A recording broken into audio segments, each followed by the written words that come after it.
Kapag nasira ang clutch master cylinder ng iyong Nissan Almera, mawawalan ng sapat na hydraulic pressure ang system para i-disengage ang clutch na magre-resulta sa mga sumusunod na problema. Lulubog o spongy na pedal. Mapapansin mong malambot ang apak sa clutch pedal o kaya ay tuluyan itong lulubog at hindi na babalik sa dati nitong posisyon. Mahirap magkambyo, mahihirapan kang magpasok ng gear, hard shifting, dahil hindi tuluyang humihiwalay ang clutch sa engine. Maaari rin itong may kasamang tunog na kumalantog o grinding. Pagtagas ng clutch fluid, ang sirang seal sa loob ng master cylinder ay nagdudulot ng tagas. Kadalasang makikita ang fluid sa loob ng sasakyan, partikular sa may bandang clutch pedal assembly. Mababang fluid level.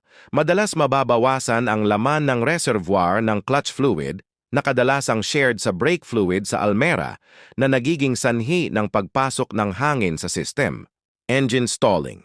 Kung hindi ma-disengage ng maayos ang clutch, maaaring mamatayan ng makina, stall, ang sasakyan kapag huminto ka o habang nagpapalit ng gear. Karaniwan sa mga Nissan Almera na kapag nasira ang clutch master, inirerekomenda rin na palitan ang secondary, slave, clutch cylinder ng sabay dahil madalas ay magkasunod lang silang bumibigay.